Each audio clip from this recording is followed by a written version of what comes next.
Hey team, and welcome. I'm your host, Carrie, creator of Mother Life, your destination for all things real talk and parenting. This is the IRL group chat, where we talk about the wild balancing act of pursuing careers and passions while also doing our best to show up for our kids. Join me every week as I sit down with some badass parents in my closet and we talk about their careers, kids, and relationships and all of the weird shit that comes up when you're trying to balance the seemingly impossible.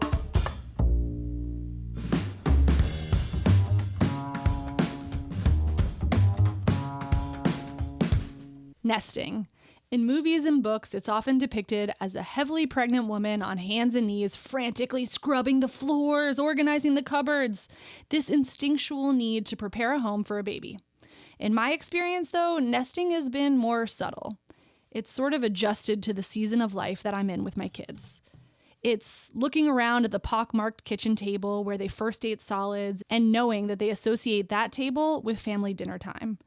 Or looking at the chipped, beat-up wall where we mark their height with every passing year and knowing that that kind of ignored corner of our house actually holds great significance to them. In my mind, nesting has really been a slow movement toward building our family brand of cozy. And what we all think of as cozy is entirely personal, based on how we grew up. It's the constellation of smells, sounds, textures that come together to tell us we're safe, that we can relax, sleep soundly, dream.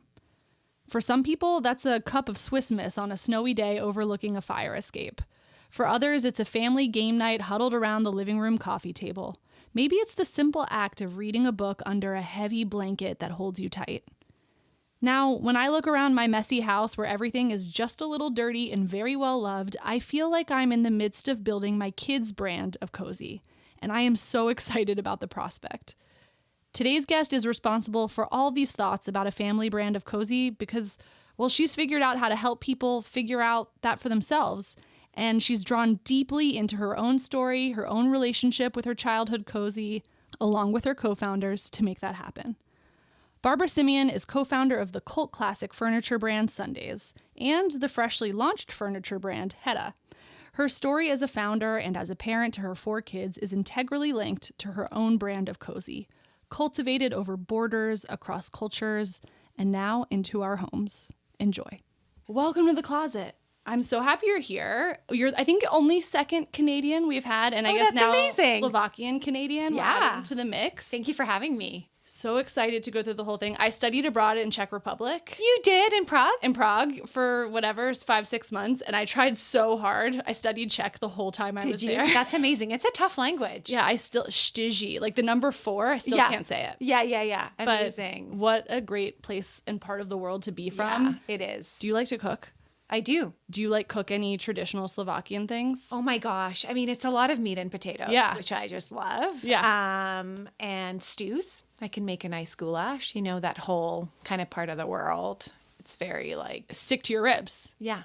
And Vancouver, that's where you live now. That's Is it weather-wise fucking freezing in the winter? It rains a lot. Okay. So it's not necessarily freezing, but it's classic but Pacific we need these Northwest. foods. We need these foods. Yeah. Warming. Soup, stews. We love it. When I was in college in Prague and we would get super drunk and being 20, we would eat this fried cheese ball basically. Yes. Yeah. Which with is tartar sauce. Yeah. Schmazny sear. It was basically a huge mozzarella stick on a bun with tartar sauce. So good. I don't know how I didn't die of a coronary.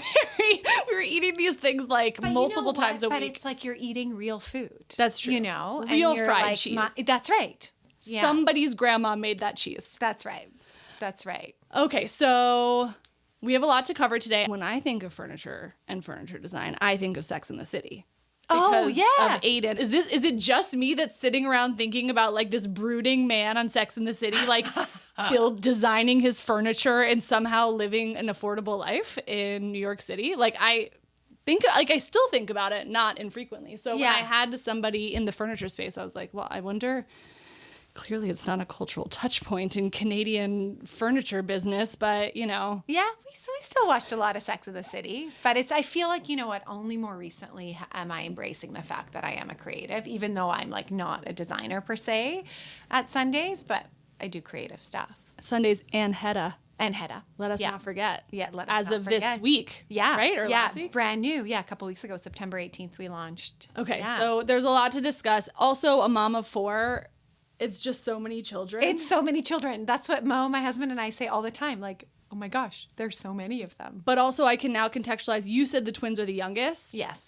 So I'm not saying that it was like a whoops-a-daisy. Yes. That there are 2, but also like you didn't have a choice in the matter. That's right. So that does make me feel like maybe you're less for a crazy than I thought. And then we got a bonus baby in the middle of the pandemic. Sure. Yeah.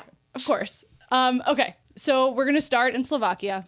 Great. We're going to get to today. How old were you when you moved here? I was 12. Okay, so you really fucking grew up in Slovakia. My childhood is there, and I love, like, I was born in Czechoslovakia, and then later, you know, split into Czech Republic and Slovakia. And, yeah, kind of a good childhood. Yeah? Grew up in the concrete jungle of, I was in Bratislava, which is the capital of Slovakia. Petržalka is like it's not even a suburb. I guess it's a suburb, but, like, just concrete, you know, buildings everywhere. And so not the most inspiring, but somehow our parents did a really good job. I'm the oldest, 3 girls, have 2 younger sisters, and they just loved art and nature. And so from a very early age, I just kind of remember being surrounded by those things, whether it was like a beautiful dish that my mom was excited about at home, or they bought a piece of art when each of us were born. And it's not because they had a ton of money. It was just, it was important to them. What a time to be growing up. I mean, not just that you grew up in Slovakia, but that you grew up during that time there. Very like that is time. Super interesting time. Like, were your parents, would you say they identified with like sort of dissidents, intelligentsia? It sounds like they probably did, if those were their interests. Yeah, and it was interesting, super interesting time when I started school was right as the Iron Curtain fell. And so the borders opened up after being closed for 40 years.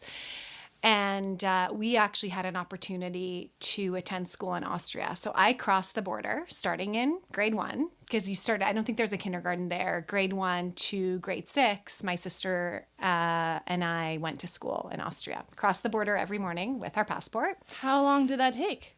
Like a 20-minute drive, because it's literally right across the border. And it was the Austrian government sort of had this special scheme that my mom had heard about. And she was determined to get us into this program because it was an opportunity to learn German.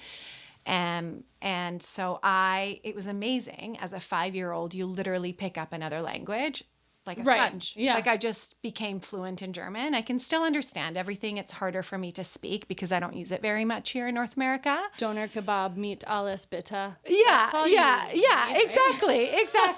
Yeah, danke. But yeah, had an incredible grade 1 to grade 4 teacher, same teacher, Mrs. Leitgeb, who was the principal of the school as well, and was really like formative in my life. She was an amazing human. And then actually about like 10 years after I graduated high school, I had an opportunity to have dinner and like wine with her late into the night. And it was so cool just to reconnect with her after many years. But yeah, so cross the border every day to go to school. And then when we were in grade 6 going into grade 7, Czechoslovakia had split up, and my parents were like, we think there's going to be better opportunities for you guys in Canada. They'd never been. They applied to Canada and Australia, and it was like a points-based system. Canada replied first, and initially we were going to move to Toronto, and then some friend of a friend said, actually, Vancouver's a more beautiful city, and they're like, okay, never been to either. Did they speak English? Yes, their English was decent. Yeah. Did you? And I started learning English in grade 2 or grade 3. Yeah, along with the German. Yeah, exactly. My mom's sister had married an Englishman, and so she moved to the UK in her 20s, and my cousins were in the UK, so we would visit them, and they would visit us. And what were your parents doing for work while you were growing up? So my dad's a civil engineer, and my mom was always doing something art related, like kids art program, which now like it all tracks. Right. It's fun to look back at that, but really classic immigrant story, you know, when they came to, even though I consider totally our start from scratch. And honestly, it didn't kind of like click for me until now that I'm in my 40s. They were 40 with 3 young kids. My youngest sister was 3 years old when they moved.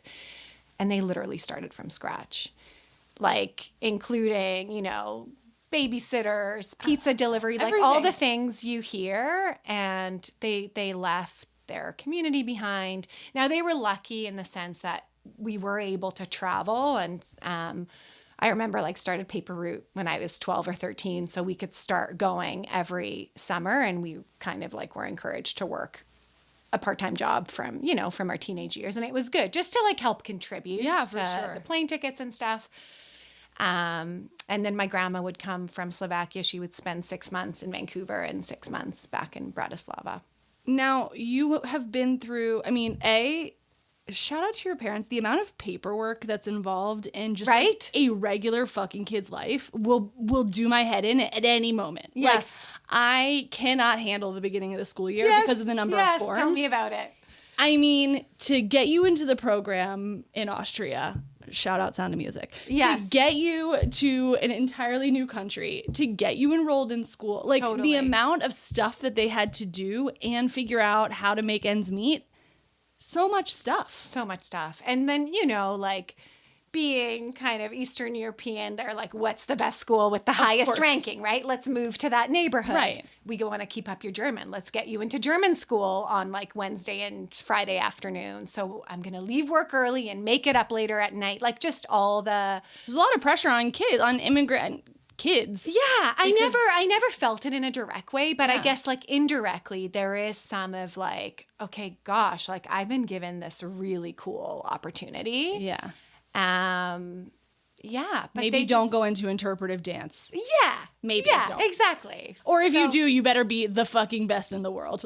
Yeah, that's exactly it. Like they encouraged the arts, but it was like, okay, let's study really hard and, you know, get into a good school. But yeah, I reflect back on how that move was, and kind of like moving continents and countries in grade 7 in the middle of the year. Yeah. New kid at a new school, new country. That's right. And I think it was like just early enough where you're like a couple of years before full-on teenagehood where it actually was still manageable. I don't remember it being hard. And my middle sister is just 14 months younger than me. So like I saw her around. Yeah. And then our youngest sister is 9 years younger. So she's just happy to be here. Yeah, exactly. So she adapted very easily. But overall, like we kind of integrated quite well and made friends. And, you know, right away in like junior high, I was very into peer counselor and student council. Like, I don't know what it was. Maybe it was like another way to make friends and to be involved in the school. But I just became like a very active kid in all the things at school. And what was the sort of parenting ethos and vibe? I mean, they clearly loved you so much. Yeah. They did so much and sacrificed so much to make sure that you guys were being given amazing opportunities. Yeah. They exposed you to the arts. They cared about creative things. Yeah. When they cared about travel, you know. They were cultured. Like, I just have this totally romanticized view of people growing up in that time, the sort of like bohemian intelligentsia of that time, that sort of like dissident group was so fucking cool. Yeah. So I'm just putting your parents right in that boat. They are in that boat. Putting them right in that boat. And also, like, they're still parents parenting within a certain culture. What were there any sort of standout things where you're like, my parents do things a little differently than the other kids? Yeah. I mean, I would say the only thing different was like bringing rye bread with pate to school as my lunch. Like other kids didn't. Is like, why does your lunch look like that? But like, they were strict but not unreasonable. Like we had respect for them, and they weren't there to be our best friend. But like, if I needed a shoulder to cry on, like they were the first people I'd want to call. You know, and they set some boundaries. Like I remember in high school sneaking out to go to a party, and they figured it out and showed up. We're here to pick up Barbara. the door, you know, but yeah, I kind of look back, honestly, like pretty fondly at our childhood. And I remember them spending time together, spending time with us, like family dinners were really important. You know, my mom, even though she's working full time, like we always had a home cooked meal. Yeah. Okay, I get it. So we're getting a picture of like you're watching hard work, you're watching people juggle a lot. Yeah. You're watching your parents raise 3 kids. Yeah. You're kind of like, ain't no thing. Like, that's the standard. That's the normal. We juggle, we adapt. Totally. So we get that. And you're the oldest of 3. I love a birth order thing, as you may or may not know. Do you think, it sounds like you do, but do you think you identify as an oldest? Very much so. It's like a huge part of my identity. And yeah, it's probably annoying for my sisters, especially my youngest sister. She's like, I am not the baby. I'm like in my 30s now. I still am. Yeah. I'm the baby, and I'm still the baby to my siblings. Yeah. To this very day. Yeah. They both hate it, as I can say, as the youngest, and also love it because they wouldn't know where their ass was if somebody didn't check in every now and then. Yeah, totally. Shout out to your siblings. So you said earlier that you are like now just sort of coming in to accept your creativity. Yeah.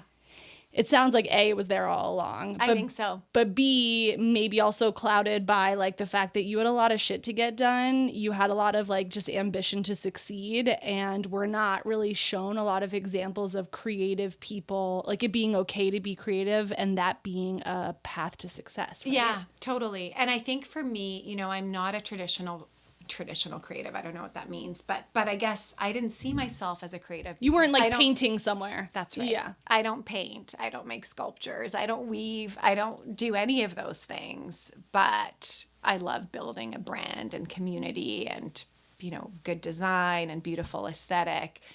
But yeah, it's kind of like I've gotten more and more into that creative path over the last 20 years. So initially, when I graduated, I got into sciences at UBC, which is the local university in Vancouver. It's also a very good university. It's a good university. The local university that's highly competitive. Yeah, it's a good school. And about a month before, I just had this little spidey sense. I'm like, I don't think just because I got good grades in science, I actually think I'm more of a social science, you know, Bachelor of Arts grad.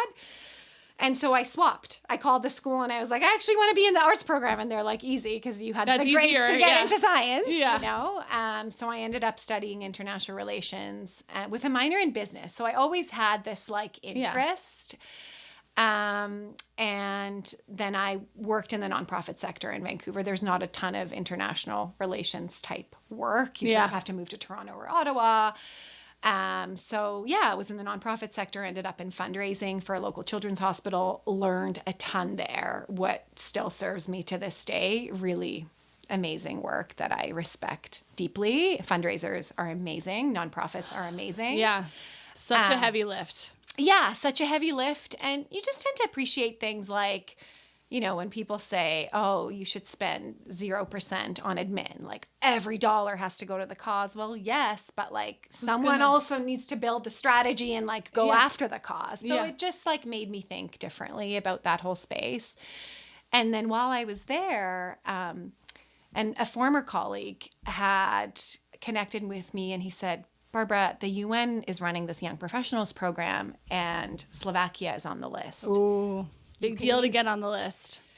You can use your Slovak passport. I'm like, oh my gosh, that's good for something. Yeah, exactly. I'm like, that's so exciting. So speaking about forms and a detailed process, but I'm like, you know what? Let's give it a shot. What a cool opportunity. And it was kind of the UN's way of equalizing to make sure that member states had at least some representation working at the Secretariat. And so I went for it. I applied. It was a 2-year-long process that you do. I think initially it was an exam and then you do a verbal interview. There was like 3 or 4 hoops. So extensive. You do all those things. And I think it's like less than a 2% chance. Like in my year, 100 of us got in and I don't know. It was like absurd. The chances were absurd. Yeah. You know, I've forgotten it, but I was like, it's never going to happen, but let's do it. Let's go through all the steps. And then eventually you end up on this roster, and the UN can send you anywhere in the world. And by that point, I'd married my husband. Wait, so how old were you at this point? I was like 27. Okay. Yeah. And his job was very much in Vancouver in the furniture space. His parents' wholesale furniture business, which we can touch on later. But we sort of said, if we're going to move, the only thing feasible for us is kind of New York. And what are the chances that I'm going to get a job in New York? Anyway, long story short, they called me to say, hey, we've got a match for you at the program evaluation office in New York. Do you want to start this job 3 months from now? As a matter of fact, yes, I do. And I was like, well, my 20-year-old international relations self, like, dream come true. And from the moment I stepped on to, like, the airport in New York, I just fell in love with the city. We'd moved back in a heartbeat. We ended up living there for 3 years. Our oldest was born there, and then eventually wanted to be closer to family, and so moved back to Vancouver. But yeah, so that was my stint at the UN. Wow. Now, I had a similar stint in my life where for 10 years I worked in international development. Yeah. And traveled all over and worked with the UN and a bunch of those types of organizations. And at some point, I just had this moment where I was just like, this is really important work, but I don't actually think it's my passion. Yeah.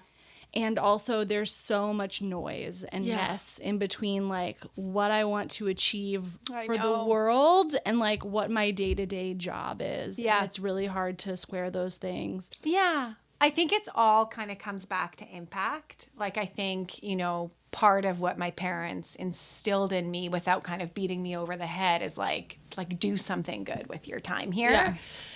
Make an impact. And that impact felt like really, like either a really long time away or like really disconnected. Yeah. And I think you can make an impact by being a mentor to someone in your community or, you know, maybe you're volunteering in your kid's school or at the soup kitchen, but there's or also a million just different running ways. your own business in a way that is ethical and responsible Yeah. and is reducing consumption by making high quality things. Like I Totally. could see how you integrated the principles you cared about into what would become your business. Totally. That makes Exactly. sense. I think those values are very much part of the way we run the business. Yeah. The businesses kind of. Yeah. So I can how do- tell you a little bit about how like we went from UN to like tell me. Well, wait. random businesses. Your husband. Yes. You lock eyes where? Where do we meet? High school. Oh, gross, guys. High school. New kid. Grade 11. We moved schools again. My mom's like, the high school in that community is better than that. Better ranking. Like, Mom, grade 11? Like, everybody's really made friends by the time you get to grade 11. So I was the new kid, and we were in chemistry and math together. So you had chemistry? We had chemistry, and we were friends. We dated for a week or two in grade 11, and then I'm like, you know what? This is not going to work, because once we're together, we're going to be together for a really long time. I just feel it. Wow. Okay, Barbara. Yeah. And then he was going to go to prom with someone else, and I'm like, oh. This feels bad. Yeah. Yeah. Just and kidding. we've kind of been together ever since. Wow. Now, what was it about? Take us back to grade 11, Barbara. What was it? What's your husband's name again? Mo. What was it about Mo that really spoke to you? That you're like, it's Mo or bust. He's just a good guy. Yeah. It's like you could just tell that he kind of, I think even back then as a 16 or 17-year-old was kind of comfortable in his own skin without being arrogant and annoying, just kind of even keeled. And I thought he had a cute smile. And Mo. Yeah. Then we kind of went from there. But he grew up with immigrant parents. His parents are from Iran, and they moved during the revolution. And so we kind of had some of those similar values and things like family and having dinner together every night. And they eat a lot of stews too. You know? They love a stew. They love and a also stew. just like a lot of shared understanding of where your parents are probably coming from. Yeah. Because they do rule the roost until you leave the house in so many ways. And after, they just like massively influence how we think about the world for better or for worse. Yeah, exactly. Okay, so you guys have been together for a million years. You get married, you're 20, how old were you? 27, 28. 27, 28, you're married. And when does the first kid come along? 33, 34. Okay, so we would have had a kid sooner, but because that whole UN thing happened, we're like, oh, New York's way too much fun. Like, we're having a great time. What a great reason to not have kids. Yeah. So we're like, let's hold off on this kid thing. So yeah, we waited about 5 years, I guess. We were married for about 5 years before we had our first. Yeah. Okay. And where are you professionally when the first one enters the picture? So at the UN, and the plan was once he arrives, let's take mat leave back in Vancouver and then sort of like figure out our life. Do we move back to Vancouver? Well, it was TBD, but we knew we wanted to be closer to our families. We're both super close with them. We wanted to be close to grandparents, and both sets of grandparents were in Vancouver. And so for you then, you had the space, you had the time to have this kid, to be supported and surrounded by people who you cared about. This is way pre-pandemic days. Yes. And motherhood. You knew you wanted to have kids, it sounds like. Yeah. You know what? The first couple months didn't feel like it was a big change, I would say. I didn't feel supportive, but it really was. Now having 4 kids, like going from 2 to 4 was so much easier rather than going from 0 to 1. Like 0 to 1 was the hardest. I don't think it's everybody's experience. It definitely was my experience. Yeah. It was my experience. Yeah, I was just like, what happened to my life? Hudson was, I think, a colicky baby. I don't know. He just cried a lot. Yeah. He was constantly crying. I felt like he was either crying, eating, or sleeping. Yeah. Like barely sleeping. So yeah. Crying. I remember a week after he was born, my mom was there for a few days, and then I called my sister-in-law, and she had a 1-year-old at the time. I think 1, maybe 2-year-old. And I was like, Sarah, you need to just come and like hang out with us for a couple of days, which was so nice. And I felt like my friends who'd had babies that were 6 months old or a year old. And I just remember feeling so alone. Like, you have no idea what I'm going through, even though they went through it like 6 months before. But I'm like, no, you don't understand. Like, this is so hard. This is so fucked up. Nobody tells you about this. Yeah. And it's like, everybody tells you about this. But until you feel it in your body and experience it for yourself, like, no amount of somebody telling you it's hard makes any sense. Yeah. Right? It felt really hard. And lonely. And, like, your spouse is there, but, like, they don't really get it in the same way. Yeah.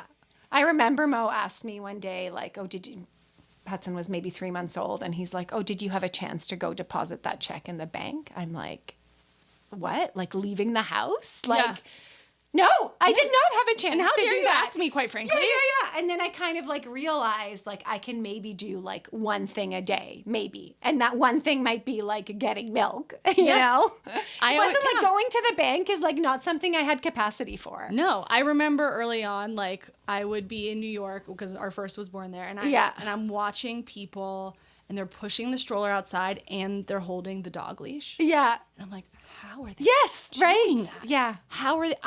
I will never do that. I will never be able to do that. Yeah. And now it's like I will take both kids. Yes. Somebody's doing something they shouldn't be doing, and the dog, and I'm answering an email. Like, I know. I remember that feeling so vividly. I had 2 girlfriends come over, and their kids were around the same time. It was back in Vancouver, and one of them brought homemade cookies, and it was beyond me. Yeah. I did not understand. I'm like, possibly? How? And my kid, like, their kids, like, we were having coffee. He was screaming, and they were chill, you know? So some of my babies were chill later on, and Hudson's the chillest kid now. Some of my babies, because there are so many. There are so many of them. So, it was an interesting time, but it was around that time that we started Field and Social, which is the food business that we started with another partner. Now, for Americans, what's like the closest experience that an American could have to a Field and Social here? It would be like a sweet green, a chopped, just salad. I thought. Okay. Yeah, exactly. Looks amazing. Yeah. Would you ever bring it here? I don't think so. We've kept it pretty small, and the focus is so much on Vancouver, and now also on the furniture businesses. Right. But obviously, yes. Yeah. So, and the other thing on that identity point also, like when you become, let's not forget that Barbara before that point had been hustling really fucking hard to make this kind of impossible career happen. Yeah. And then overnight you go on maternity leave and Totally. it's silent. And Yeah. You're not putting your you're not arriving at the UN with your bag every day. Yeah, walking the streets of New York to get to the office. Yeah. You know? It's like, it's like, it was like a big, and then moving back, and I'm like, just feeling like finding my place back in Vancouver. And, we weren't gone for that long, but long enough where like it's the time where a lot of people had moved. They'd moved cities or jobs. And so you're kind of like reestablishing your friends. And you're coming back as Barbara the mom rather than Yeah. Barbara the international relations badass. Yeah, Like it's just a different thing. Totally. It's a totally different thing. Totally. And I miss New York. Like I deeply was mourning that, Yeah. I think. So it was kind of this mix of like new mom, hormones, kind of an unhappy baby, and missing New Sounds York. like a really unhappy baby. It was tough. Feel bad for him too. Yeah. Now you start this field in social business. Had either of you worked in food before? No. So where did the genesis come from? So everybody tells you don't start a restaurant and don't go into business with a friend, and we did both of those things. Sure. And we actually started the business while we were still in New York. And the idea was like, this is kind of like, you have so much time when you don't have kids. Oh, yeah. Evenings. You don't weekends. realize it, but you really do. Yeah. And I did have this creative energy. Mo's from a very entrepreneurial family, and they were super encouraging, like, let's do this. So he was more like kind of like the business plan, and I was working with our designer for the first location. And we partnered with who was going to be the operator, the day-to-day operator. So I thought, this is just like such a fun thing. I get to, do the Instagram grid, and then this person is going to run the business day-to-day. Well, it didn't work out that way. When we moved back, we ended up buying the partner out of the business. He ended up moving countries, and I stepped in as the day-to-day operator kind of overnight. Wow. My oldest was 5 months old at the time. Oh my God. So that was like shock number 2. So he started sleeping. That part became easier and more manageable Thanks, as soon as he Hudson. started sleeping. Yeah. Also Hudson for the Hudson River? Question mark? Ask me about how Mo ended up in the Hudson River when we did this sunset cruise in New York. He literally fell into the Hudson River because the fence on the sailboat snapped. I kid you not. And the Coast Guard had to rescue him. No. But we loved Hudson Street. So there's many reasons in like the nod to New York. Yeah. Got it. I love it. Anyway, so I ended up kind of overnight. Mo's never going on a boat again. He's never going on a boat again. It was this romantic cruise that turned into, oh my gosh, Mo is in the water. Good thing he's a good swimmer because he's not wearing a life jacket. Oh my God. But yeah, so I vividly remember it was kind of November, December of 2016. So yeah, Hudson was born in July, so he was a few months old, and took over this business that I knew nothing about. Sure. I'd always worked in retail or like random jobs. Baby Gap, as you know, in university. And then I worked at a motorhome rental place in the summer so I could practice my German with the German tourists. But I never worked in hospitality. And so I didn't know what it was like to work in a coffee shop or a restaurant. Yeah. And Mo's like, you know what? It's not that hard. We have 10 menu items. You're smart. You can figure it out. And so put Hudson into daycare earlier. We were lucky in Canada, right? You have a longer maternity leave. So I was on mat leave, but I ended up putting him into daycare, patching it together quickly, finding a part-time daycare spot. In-laws took him for a day. My sister took him for another afternoon. And it was really hard in those early months as I was figuring out what's going on in this business. At the time, we had just the one location. It was about a year old when I took it over. And the chef walked out on like day 3 after I took it over. Middle of lunch shift, she just left. She's like, I don't want to do this anymore. And I remember we had a pop-up with this cool chef in the city on a weekend because I wanted to bring in community, and the oven broke. And then I remember a dishwasher broke mid-service. Once Mo was having lunch with someone, and I'm like, you need to come to the back and literally like help do the dishes, because like it was just all the things, literally trial by fire. But I am so grateful for that opportunity because it was literally like a compressed, crash course in running a small business, in running a restaurant, in managing a team, in hiring, in all the things. Oh my God. It was hard on the And ego. also you were like a couple months postpartum. I was a couple months postpartum. And you guys still like each other, like to this very day. Yeah, we do. So, but about 6 months after I took it over, we started to see momentum in the business and like, this is actually feasible. Let's look for another location. And so eventually opened up 3 more locations. Wow. And yeah, but I was never meant to run this. Like this was, not this my was not the dream plan. to kind of like run a restaurant. The part I enjoyed most about it every time we open a restaurant was working with the interior designer to help design the space. And so now it all connects. So then the pandemic came. That was tough for restaurants. We're quick serve. We're primarily in areas that are kind of high density office areas. Yeah. And a lot of that business went away. We closed 3 out of 4 of them for 3 months during the pandemic, kept one open and somehow kind of like scraped by and survived and then started rebuilding. And then in 2019, we launched Sundays. And around that time, we hired a director of ops for field who's amazing and runs the business day to day. God bless them. Yes, May you truly. never deal with a broken oven again. Yes, truly. Now, the Sundays comes at an interesting point, right? Because people are spending a shit ton more time at home. Yeah. And starting to really care about what their homes look like because that's all they're looking at. Yeah, exactly. Was that part of like, did that sort of, do you feel like contribute to... You know what? The it was takeoff? Contributed to the momentum. The timing was kind of a happy accident. So I alluded to Mo and Sarah, my co-founder and sister-in-law. They grew up in their parents' wholesale business and always saw this opportunity for a D2C brand that was very curated and direct to consumer. Direct to consumer, yeah. And that had a certain look. It's kind of like warm and a bit of that like West Coast look. And we partnered with another friend who's our head of design, Noah. And you're right, we were lucky. We launched 3 months before the pandemic and kind of gained some early momentum because people were so focused on the home, they weren't traveling, and that was super lucky. And I know that you guys do some things a little bit differently. Like, for instance, you want to put people's furniture in their houses and you don't want my husband and I to get in a fight over an Allen wrench, right? That's exactly it. Yeah. So from the very beginning, we're parents of young kids. Furniture shopping is a pain. So let's make the process super simple. Let's not offer you 100 different options of what shade of gray to choose for your couch, but also let's assemble it for you. Let's, take the packaging away. So from the very beginning, we've offered free delivery and free assembly on anything bigger. So like dining tables, beds, and sofas. I appreciate that. Yeah, it's major key. Huge.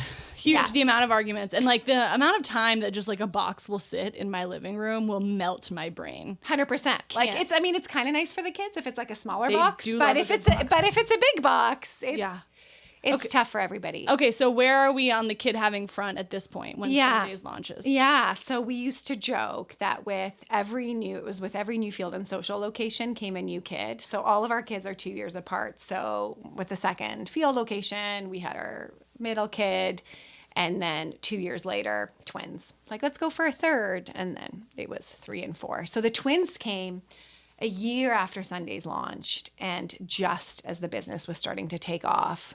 That was another tough moment. When you found out you were having twins, and be honest with me, Barbara, what was the reaction?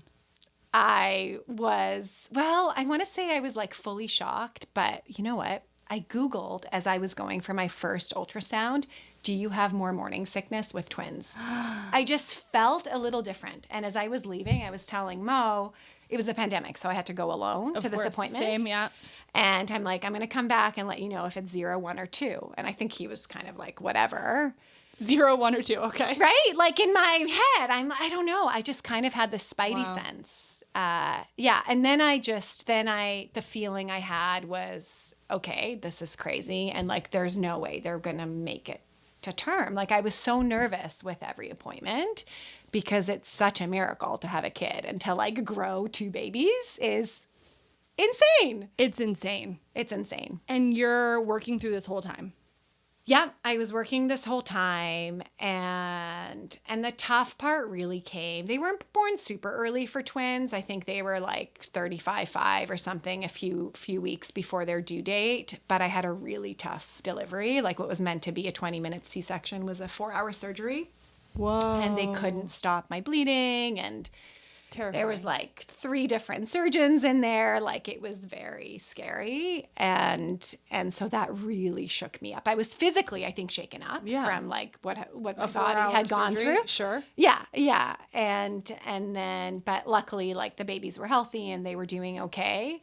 But those early months were rough. We had a lot of help. We ended up getting a night doula. We're like, we need to like be coherent for our 2 other kids. We're also trying to work. And like, how do you feed 2 babies at the same time? So for the first 6 weeks, we had someone come. I think she came 5 or 6 days a week. I don't know how we would have survived without that.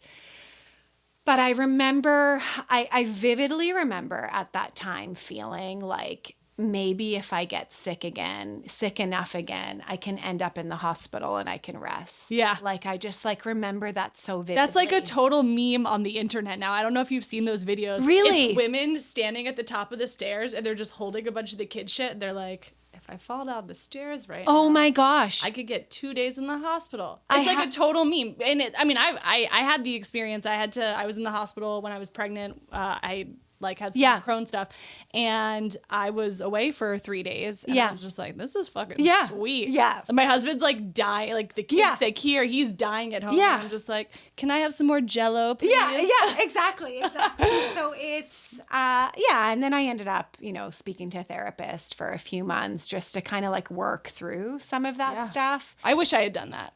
Yeah. That was really good. I think my low point was when I was trying to get passports for the twins and I was paperwork missing a signature. And I just paperwork. Lost it. Like I fully lost it. I called my best friend and I was like, I'm just sitting here outside of the passport office. I want to drive far away and I don't want to come back. Yeah. I just want to go away. Feel that so deeply. Yeah. So deeply. Yeah. And you're also helping to run 2 businesses. Yeah, and you kind of have to like hold it together. Like you're showing up, you're a leader, and it's like it's good to be vulnerable, but you want everyone to feel confident that you've got your shit together. Yeah, exactly. But the best piece of advice I think my therapist gave me was, she said, you can't go from going 100 miles an hour in the morning, getting the kids ready for school. Your first meeting starts like the minute you hit the office. Your last meeting finishes as you're racing out the door. She's like, if you do one thing for yourself, block out the first 30 minutes of a day and the last 30 minutes. And it was like so simple, right? Yeah. Just kind of grouping some of your meetings, and that really made a difference. Sometimes I would just like sit in front of I try. It's not always possible, but I kind of try to like keep that principle. Sometimes like you just want to sit in your car in front of your building, right? Like moms love sitting in their cars. Like it's a thing. Yeah. Yes. How else am I going to like look at my phone without somebody being like, what are you doing on your phone? That's right. Husband. That's right. And you just don't even have the mental capacity to be like, oh, do I want to like go to a coffee shop, go for a walk like that? Like, you just got to sit in the car. You just got to sit in the car. So that was really good advice. And she's like, whatever you can start doing to give yourself those moments. It sounds so silly, but like those little moments of self-care. So hard. And in those years, like when you're so in it, I'm like out of that now, but like it feels impossible. It feels impossible. I just remember I would write myself a note like, take a shower. Yes. Go outside. Yes. Drink water. It feels really hard. It feels really hard. And that is really valid. And for anybody listening with older kids, I just want to remind you, when you see somebody with a baby, and I say this to myself as well, and they're having a really hard time, don't say just wait. Yes. Because it is really hard for them. And yes, you are dealing with more complicated shit. Yes. And it is a different kind of hard. Yeah. But like, don't just wait them. That's the worst thing to hear. When you're going through it and somebody's like, just wait. I agree. And to be honest, people have always said that to me. And now have a 9-year-old, a 7-year-old, and 5-year-old. And it is easier. Like, I'm sure it'll get harder again when they're teenagers. But they're also, cool, and you can have conversations with them. But yeah, in those, I agree with you. Don't just wait them. Don't just wait them. They don't need that. Yeah. Now, through all of this with Sundays, like, you're creating this very like cool vibe because it's not just about making this beautiful furniture. It's sort of like it's a vibe. It's very like community. Thank you for saying that. It is. Yeah. It totally is. It's like it's got a very specific aesthetic and point of view, and Hetta does as well. We can talk about that. It's also its own vibe and thing. Yeah. And for you in your home, yeah, when you're cultivating this and you have 1 million children, yeah, what's your home giving us? Is it giving us a vibe? Is it giving us a tornado? Like, what's going on in there? You know what? We're really like a less is more family, to the point where I think some parents would be like, do your kids have enough toys? Like, we just purge. We don't buy a ton of stuff for them because the grandparents do. Like, every holiday season, they just get so much stuff. And like, so we kind of get them like one gift, and for their birthday, they get one gift. So we don't have a lot of stuff and clutter. So that's kind of the vibe. I think a lot of people are like, oh yeah, that's like a minimalist home. Having said that, like, warmth is important to us. Yeah. So, you know, it's a Sunday's coffee table that's like super solid wood, and it actually kind of gets better with age. Like, at some point a crayon may make its way onto it, but you know, you can wipe it off. And real art, again, like, not expensive necessarily, but not like, mass produced. Like, somebody actually made it. Yeah. Yeah. So I have the piece that my parents gifted me when I was born. And then, you know, we bought a piece for each of the kids when they were born. And do you believe in performance fabric? Is that a real thing? Yeah, it is. So we have our get-together couch, and it's got the performance fabric, and you can wipe off spills. Because my husband and I are in this like constant showdown isn't the right answer because we're both on the same side. Yeah, totally. But we have this like unbelievably disgusting, shitty Bob's Discount Furniture couch that we bought during the pandemic because we moved to a rental for part of the time. And we still have this hideous, I mean, it is disgusting, the lives that have been lived on this couch. But we're like, we don't want to buy a new piece of furniture because the kids are our little. kids are disgusting. Totally. And little. So what performance fabric, like, where it won't help is like, you know, chocolate stains or things like that, which might happen, right, with little hands. So I think in addition to performance fabric, what's super important is fully slip covered. So not just a few cushions that you can unzip and toss in the wash, but like our sofas are fully slip covered. So it means like the base you can take off, because otherwise you've got these nicely washed cushions and then it's not going to match the color of your base, right? Yeah. So like, that's another hack that I would look for when you're shopping for a sofa. That's a good shout. Yeah. Because, I mean, it's like embarrassing when people come over. No. I'm like, oh my God, don't sit on the couch. Yeah. And like, the Bissell steam cleaner or whatever, like, it can only go so far. Exactly. Do you have a favorite, like, cleaner or things that you recommend people use to clean stuff, to get things out? I mean, I don't like super heavy chemicals, so honestly, you don't strike me as a super heavy chemical kind of gal. Yeah, but I'm also not like only use, you know, vinegar or something. I just toss it like with regular laundry detergent into my washing machine. And how are we getting crayons out of the table? I guess just you can just wipe them. Yeah, because crayons typically, like kids' crayons are. Yeah, exactly. Okay. Yeah. Now, you have this very successful brand that has really taken off and is like established in the space now. And now you just launched another brand. We did. Now, does that make you crazy? Or do you just feel like they were so distinct and what the offering was so distinct that even if like the back end on your side looks similar, you wanted, it's a different consumer that's going to go for this versus that? Yes. You're right. I think it's the latter. Yeah, we really like other looks as well. Like, we grew up with a cottage that had no running water, but it was in like rural Slovakia. It used to be a school actually that was like over 300 years old. And that feeling of being somewhere that's very rustic. It's a different kind of aesthetic. You would never put a Sunday's couch or a Sunday's table in there. And even Mo and Sarah, like their dad started with Persian rugs, you know, a lot more kind of like eclectic looks. And one option was diversify the Sunday's offering, but something I think we've done quite well over the last 5 years is kept that offering very tight, and cohesive, and we didn't want to lose that. And of course, we love building brands. And so this was an opportunity to offer a new look. And, you know, there's probably some crossover. Maybe you buy a Hetta farmhouse table, but you get your couch from Sundays or your bed from Sundays. So we expect a little bit of crossover, but you're right. the demographic might slightly differ. Now, speaking of demographics, talk to me about the power of the mom as consumer, because it sounds like, I mean, I know that you're into building community just as a person. Totally. And with your brands.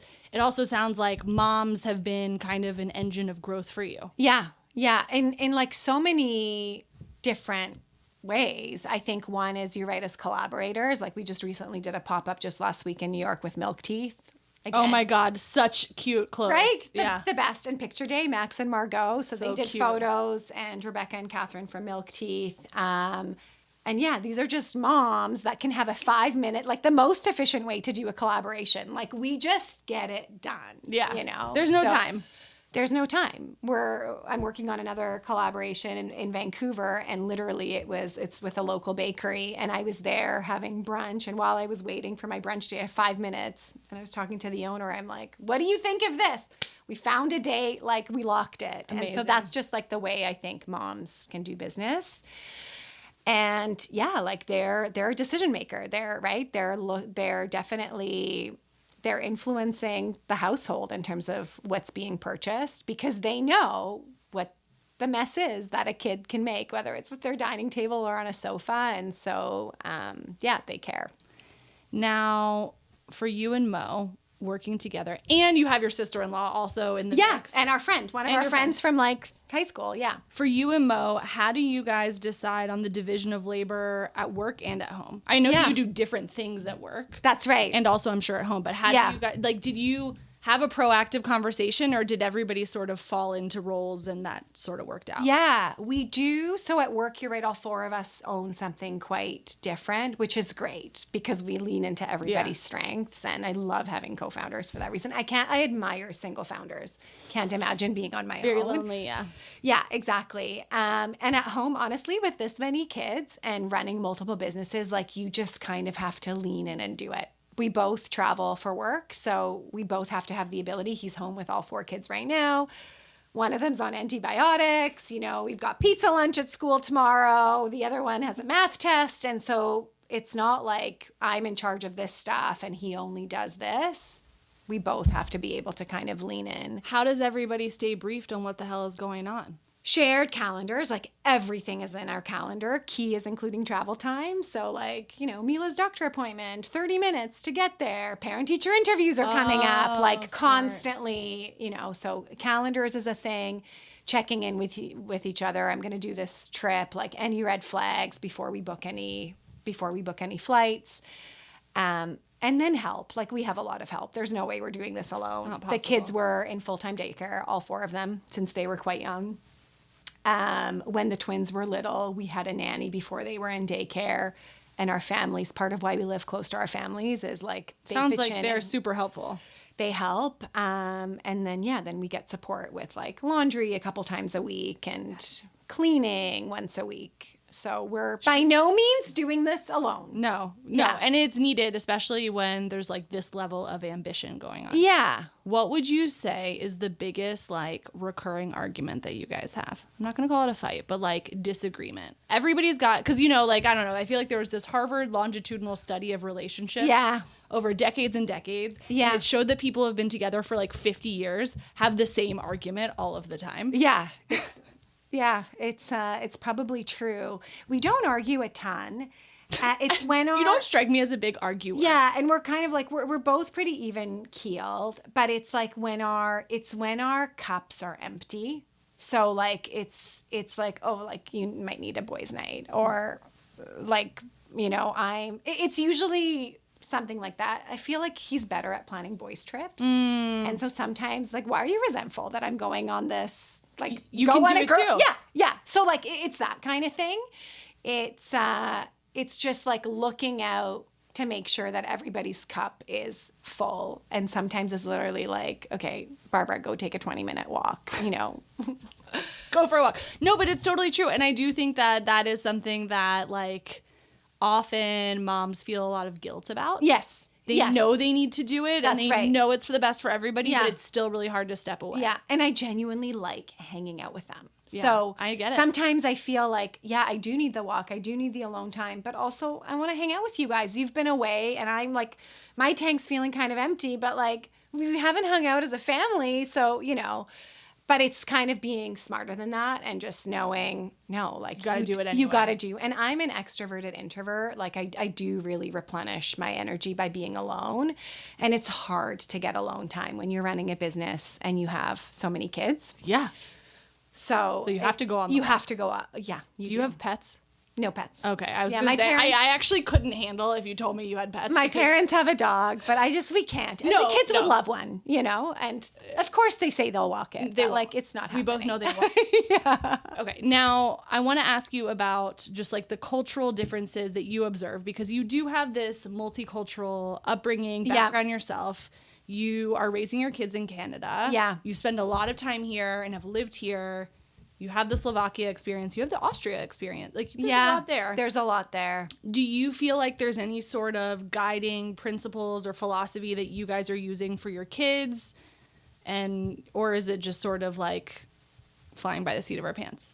It's a little bit of flying by the seat of our pants, but I think the conversation that we often have is how do we not raise spoiled kids that have a little bit of grit? Because we were lucky growing up, and our kids are even luckier. Like, we get to do a lot of fun stuff, and it's easy to say yes. And, we're not like our love language isn't gifts. So even like Minimalist, clearly. Yeah, exactly. So like, it's not like we shower the kids with gifts, but we love food. So if you're at a coffee shop with me and you're one of my kids and you want like the $7 croissant, I'll probably say yes. And then we might be somewhere else and you're throwing a tantrum, and just to like, okay, sure, we'll get the cookie. So like, that's something we got to watch.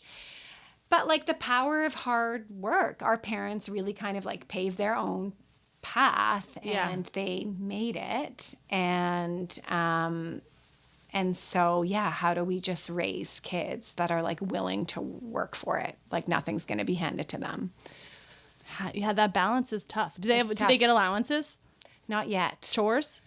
We're starting chores. Yeah, but we don't have a point system. It's kind of like you help with loading the dishwasher now. Like you guys, 2 of you are setting the table, 2 of you are helping to, load the dishwasher after dinner, that kind of thing. Make your own bed. Like we're just starting with the basics. We're not very far along.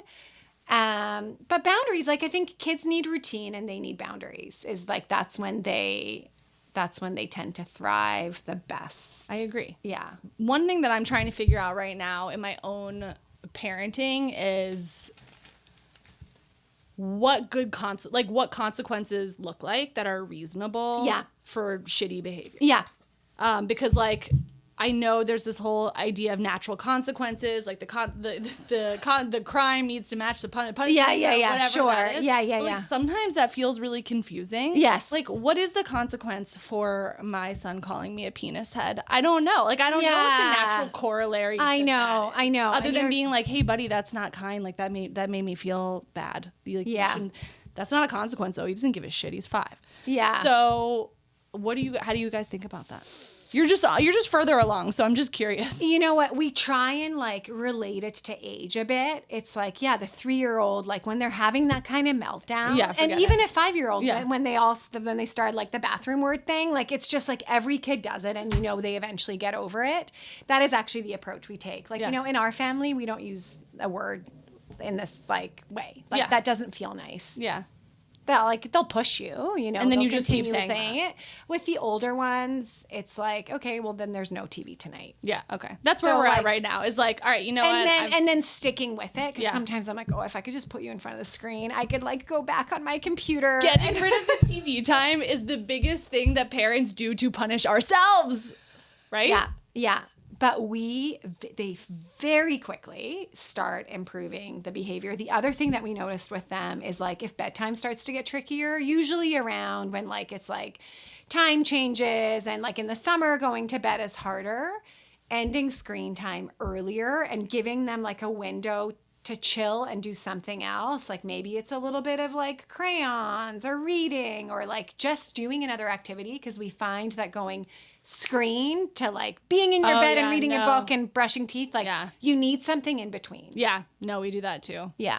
Now, when you think about, you've got these million children that seem to be doing great. They're lucky enough to... And they have challenges, well, of course. right? And they have their own personalities. Yeah. Of course. Yeah. And would you say, like, you understand where all of your kids are coming from? No. Yeah. Because No. not... We're just learning. Right. Yeah. Like, we're 'cause learning. one of my kids, I'm like, I get you more. And the other Yeah. kid, I'm like, I don't know. I Yeah. don't get it. I mean, I And feel... we're constantly learning. Like the twins just started kindergarten, and I thought one of them is like super extroverted and the other one's a lot more shy. And I thought obviously the extroverted one will have an easier time making friends. And the reverse has been true. The more reserved one is like building deeper friendships, and the extroverted one is like, oh, I'll just hang out with my older brothers at recess. Like I'm not going to bother talking to the Interesting. kids in my, and I that was kind of unexpected behavior. I'm like, oh, okay, I wasn't expecting that. There's still things to learn Yeah, about these children. yeah. Now, as they go and they continue, do they have, like, is there a career day at your kids' school? I don't think so. Maybe there will be. Maybe one. there will be when they're older, right? Do you ever hear them talk about what you guys do for work? Yeah, we talk about business a lot. We just talk about it at our dinner table because kind of like work and life and work, like, yeah, life, work bleeds together for us. Mo and I are constantly talking about work. So when Hetta launched, we're like, hey, Hudson, what do you think of this dining table? Do you like, the walnut or the oak? And so it's, fun to see. Yeah. Now, you sound a little bit like a serial entrepreneur because you build these babies and then they grow up and they become these businesses and then they're kind of on their path that you've set them on. Do you think you're going to keep building, keep going? It depends, I feel like, on the other co-founders. I'm kind of like up for the game. I'm usually not the one that's like, that's usually Mo. Like, let's strike this.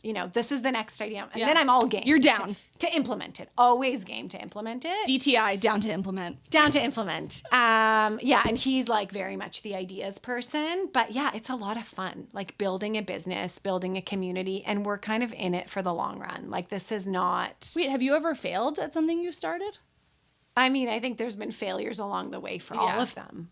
Yeah, there's failures and along the way. In terms of, like, you mentioned grit for your own kids. When the failures come up, like, what are you saying to yourself?